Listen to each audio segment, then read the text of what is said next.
जय हिंद। शशिकांत शर्मा चैनल में आप लोगों का स्वागत है। आज का विषय है आपकी गरीबी का कारण आपके अंदर है।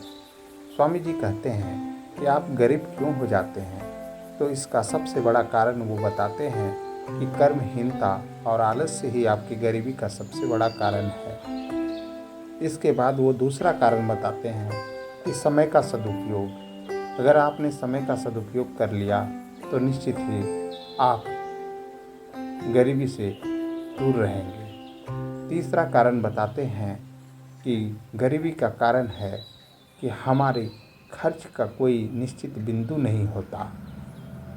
इस कारण से हम गरीब हो जाते हैं, अर्थात दैनिक उपयोग की वस्तुओं पर हम व्यय न करके ऐसी वस्तुओं पर खर्च करते हैं जो हमारे जीवन उपयोगी न होकर बल्कि केवल मान प्रतिष्ठा में वो खर्च हो जाता है। तो आइए अब हम लोग विस्तार से बात करते हैं। सबसे पहला कारण जो है कर्महीनता बताते हैं। जीवन में हम ऐसे कर्मों को करते हैं जो हमें पतन की ओर ले जाता है, खासकर ईर्ष्या और द्वेष। ईर्ष्या और द्वेष आपके अंदर जलन पैदा करती है। जब आप अपने अगल बगल पास पड़ोस के लोगों को आगे बढ़ता देखते हैं तो आपके मन में ईर्ष्या होने लगती है और यह ईर्ष्या आपको गरीबी की ओर ले जाती है। आप जितना ज़्यादा ईर्ष्या करेंगे आप उतना ज़्यादा ही जो है गरीब होते चले जाएंगे। दूसरों के प्रति अगर आप स्नेह रखेंगे और परोपकार की भावना को लाएंगे तो निश्चित ही आप गरीबी से दूर रहेंगे। किंतु अगर आप ईर्ष्या और द्वेष मन में लाएंगे तो आप उसी के बारे में सोचेंगे और अपने कार्य या व्यवसाय पर ध्यान नहीं दे पाएंगे, जो आपको कर्महीनता की ओर ले जाएगी और गरीबी के दलदल में आप फंसते चले जाएंगे। स्वामी जी कहते हैं कि गरीबी एक महादलदल होती है। आप उससे जितना निकलना चाहेंगे आप उसमें उतना ही फंसते चले जाएंगे। इसका सबसे बड़ा कारण आलस्य बताते हैं। आलस्य आपको उस दलदल में डाल देता है। आलस्यवश आप अपने आप को उसी स्थान पर पाते हैं जहाँ पर आप मौजूद हैं।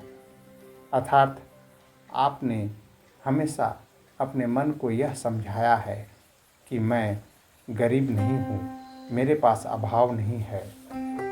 तो अगर आप ऐसा सोच ले कि अगर कोई जल से भरी हुई बाल्टी हो तो क्या आप उसे भरना चाहेंगे?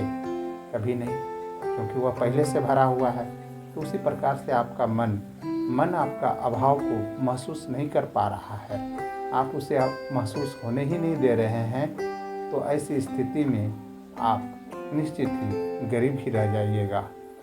अब सवाल होता है कि अभाव किसको कहेंगे? तो जब आप दैनिक जीवन की विभिन्न वस्तुएं, जिसे हम मूलभूत आवश्यकता बोलते हैं, जैसे भोजन, वस्त्र, आवास, शिक्षा और स्वास्थ्य, अगर आप इनकी पूर्ति नहीं कर पाते हैं तो निश्चित है आप गरीब हैं।